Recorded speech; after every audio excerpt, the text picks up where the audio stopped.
ಒಮ್ಮೆ ಒಬ್ಬ ಕಲೆಗಾರ ಸುಂದರ ಚಿತ್ರವನ್ನು ಬಿಡಿಸ್ತಾನೆ. ಅದರಲ್ಲಿ ಹುಡುಕಿದ್ರೂ ಕೂಡ ಒಂದೇ ಒಂದು ತಪ್ಪು ಇರುವುದಿಲ್ಲ. ಅವನ ಗೆಳೆಯರು, ಅವನ ಗುರುಗಳು ಎಲ್ಲರೂ ಕೂಡ ಖುಷಿ ಪಡ್ತಾರೆ. ಆದರೆ ಅವನಿಗೆ ಜನರೇನು ಹೇಳ್ತಾರೆ ಅನ್ನುವಂಥ ಕುತೂಹಲ.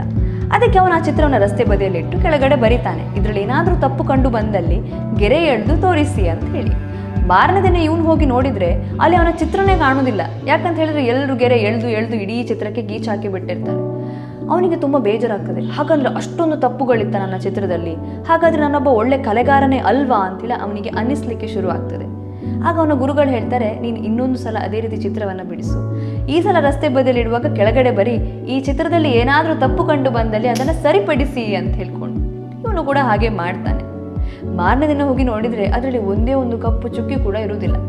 ಆಗ ಅವನ ಗುರುಗಳು ಹೇಳ್ತಾರೆ, ಈ ಜಗತ್ತಲ್ಲಿ ಯಾರಾದ್ರೂ ಏನಾದರೂ ಮಾಡ್ತಾರೆ ಅಂತ ಹೇಳಿದರೆ 100 ಜನ ಬಂದು 100 ತಪ್ಪನ್ನು ಹೇಳ್ತಾರೆ ವಿನಃ ಅದನ್ನು ಹೇಗೆ ಮಾಡುವುದು ಅಥವಾ ತಪ್ಪಾದರೆ ಅದನ್ನು ಹೇಗೆ ಸರಿಪಡಿಸೋದು ಅಂತ ಯಾರು ಹೇಳಲಿಕ್ಕೆ ಬರುವುದಿಲ್ಲ.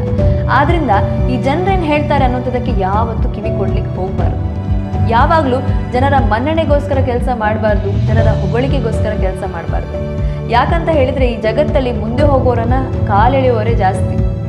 ಆದ್ರಿಂದ ಏನಾದರೂ ಸಾಧಿಸಬೇಕು ಅಂತ ಹೇಳಿ ಇದ್ದಲ್ಲಿ ನಿಮ್ಮ ಹಿಂದೆ ಜನರು ಏನು ಹೇಳ್ತಾರೆ ಅಂತೇಳಿ ಯಾವತ್ತೂ ಕಿವಿ ಕೊಡ್ಲಿಕ್ಕೆ ಹೋಗಬೇಡಿ. ನಿಮ್ಗೇನು ಇಷ್ಟ ಉಂಟು ಅದನ್ನು ಮಾಡ್ತಾ ಇರಿ. ಏನಂತೀರಾ?